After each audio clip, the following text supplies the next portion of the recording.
сетиме накусо на превозот, на таа горлива тема што стварно го тишти Скопје. Мислам дека е тотално неорганизиран во тој сегмент. Зошто никој не говори за метро, например? Еве, што мислите вие, метро, толку ли е тоа, не знам, квантна физика, толку ли е неостварливо нешто, толку ли сме? Очигледно не е квантна физика, затоа што го немаме. Можеби јас би започнал со некои други форми. Ние можеме на крајот на криштата, нас ни треба меѓународен повик, да ни дојдат меѓународни експерти, и ако немаме таква студија многу брзо да ни ја направат и да кажат што треба на градот Скопје. Потоа се тука европските кредитни линии кои што ќе не овозможат, секако други кредитни линии со кои што ќе го направиме тоа и ќе функционира, бидејќи лесна математика и се е со формули. И немаме што тука да мислиме. Јас како граѓанин на Скопје едноставно не сакам да возам 50 и сакам да се одморам и сакам да имам јавен превоз кој што ќе биде на гориво кој што нема да загадува. Сакам да имам алтернативен превоз кој што многу брзо ќе ме донесе до центарот на градот или од точка А до точка Б.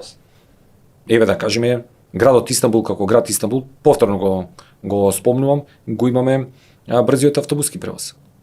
Сега, дали ние ќе жртвуваме одредени жардинери со зелено? Да, ќе жртвуваме, ама нема да жртвуваме луѓе. Мислите да има посебна лента каде што ќе се движи само автобус? Или, ако сакаме, тогаш можеме да направиме трамвај. Исто така, посебна лента. Едноставно сме отишле низ европските градови, па знаеме, лента за автобуси, втора лента, едната лента е 30, другата лента е 50. И на 50 метра имате кај што ви пишува доле на асфалтот 50. Над 50 не можете да возите. И тоа е тоа, темпомат имате и чао. Јас така викам, нема. Или знаеш или не знаеш, или е црно или е бело и толку. Таму можеме да се прилагодиме, а овде кога ќе дојдеме можеме да лудуваме, не. Него ќе ги пренесеме тие позитивни практики тука. Потпрашам нешто стручно вака. Јас често пати нема да се реши проблемот со гужвата сигурно, но мене ми е крајно симпатично и мислам дека на Скопје како град ќе му даде посебен дух и ќе заживее на некој начин. Што мислите вие околу Пајтон? Туристите што доаѓаат да има некоја си траса низ градот, да се прошетаат, да го видат на еден поинаков начин.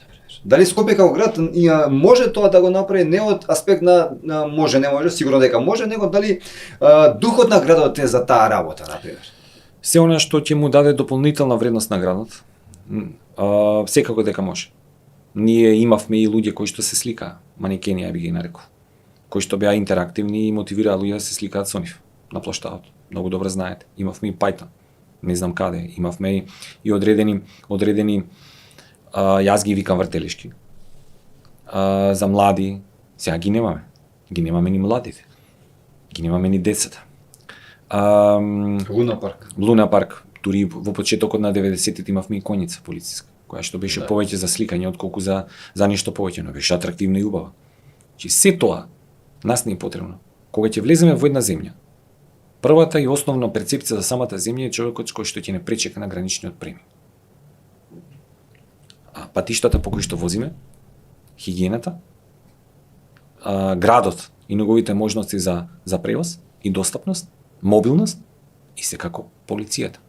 Тие се работи кои што оставаат впечаток на еден туриста во која дестинација и во каква држава е дојде. Сега, за останатото не би сакал да коментирам. Што мислите околу дигитализацијата? Пред малку ја начнавме таа тема, дали сме доволно дигитализирани? Не сме дигитализирани и како што гледам, освен младите генерации, зен генерациите кои што се трудат да го прават тоа нешто, сметам дека одреден јас има помеѓу генерациите кои што се 50 и плюс, затоа што очигледно заостануваат во тоа и во својата летаргичност не сакаат да се менуваат, но и зен генерациите немаат каде да го применат тоа. Единствено нешто каде што можеме ние дигитално да кажеме да преку нашиот паметен телефон да плаќаме, тоа се апликациите на банките.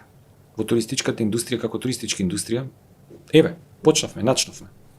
Доаѓа турист во Скопје со автомобил. На каков начин ќе плати паркинг плац? Не може со неговиот број. И уште пак ќе му крене колата и тоа е пак е плюс. Него велиме, не му е достапно.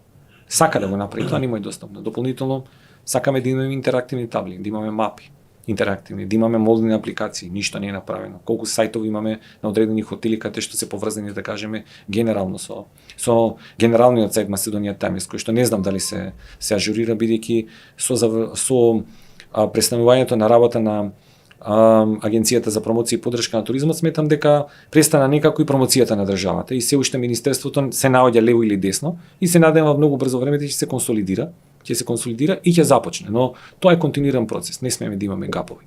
И тоа што треба да го направи градот Скопје е мобилна апликација од типот на Визит Скопје. Тоа што треба да го направиме на ниво на држава е сосема нешто друго. И тоа е вообичаена работа и стандард кога зборуваме за една дестинација. Се што можеме повеќе да дигитализираме и го дадеме на пристапност на туристите домашни и странски, бидејќи сметам дека домашните туристи се одржливост на дестинацијата. Тие лесно не требаме да ги изгубиме, а тоа го покаже и самата корона, бидејќи 2020 година ја спасувавме со домашните туристи.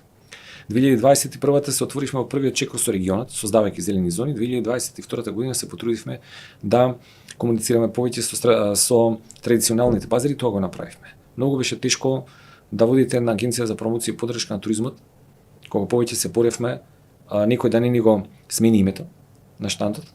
И никогаш не сум дозволил и како директор и како човек и никогаш нема да дозволам во мојата кариера додека сум жив некој да не условува се некоја скратеница, да не ми го исчита целото име, или да не направам брендинг како што сметам дека треба, кој што треба да биде национален брендинг на државата од туристичка гледна точка.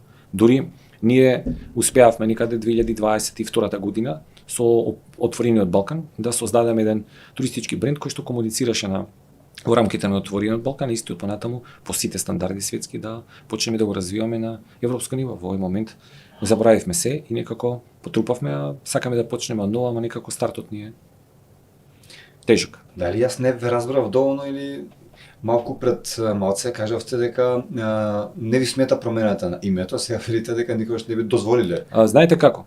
Промената на името е од која ќе се договорите. Ние сме подпишале и треба да си го почитуваме пред се својот подпис. Без разлика ние колку сме гневни. Ама не мора по дома да се нарекуваме самите себе. Така е. Ја никогаш во овој подкаст не кажав ништо друго. Не. Но меѓународно, кога требам да кажам која ми е државата и која ми е владата, јас морам да го искористам уставното име за кое што сме гласали. Ама никогаш нема да се наречам со некое погредно друго име, бидејќи јас сум македонец. И ние вечера зборуваме и ќе зборуваме со векови натаму македонски јазик. И се останато што се прекрастуваме, се прекрастуваме е сосема друга работа. Доколку одите приватно, например, еве не како владин човек, нема приватно на некоја меѓународна конференција, нешто таква работа. Не сте обврзани да не сме обврзани, значи не знам колку луѓе го имаат прочитано тој под наводници проклет преспански договор, а јас сметам дека 99,9% не го прочитале од државата, подобро да го прочитаат и да видат каде и кој треба да го користи кој име. Значи приватниот сектор воопшто нема облигации да го користи името Република Северна Македонија. Тоа не е име на државата. Но секоја институција која што не се финансира од државата, може да си користи името Република Македонија или било кое друго име со кое што нема да ја навреди другата страна. А ние не навредуваме никого. А секако ексклузивитет не можеме да имаме никогаш, нити па било кој не може да има ексклузивитет врз зборот Франција, Англија, така, Македонија, Балкан, тоа се региони, вина од Македонија. Тоа не значи дека немаме ексклузивитет, дека тие вина се од Република Македонија. Вино од Македонија како територија пред балканските војни било многу поголема. А вината се многу постари од нас. И од нашите држави. Така да имаме ние многу доста што да учиме за дипломатијата и во тоа каде сме орни и што требаме да почитуваме. Ако сме се договориле, ќе го почитуваме, за да можат да не почитуваат и нас. Значи вие не сте едни од тие што велат ќе го вратиме името. Никогаш Северна, само Македонија. Тоа е пола администрација што го зборува сега, а сите примаме плата од каде? Ама ајде да почнеме да ги засукаме ракавите и да работиме, а не да бидеме тавтолози и да повторуваме една иста теза. Која што нема да биде, за жал. Може би еден ден ќе бидеме јаки па ќе смениме. Не викам не.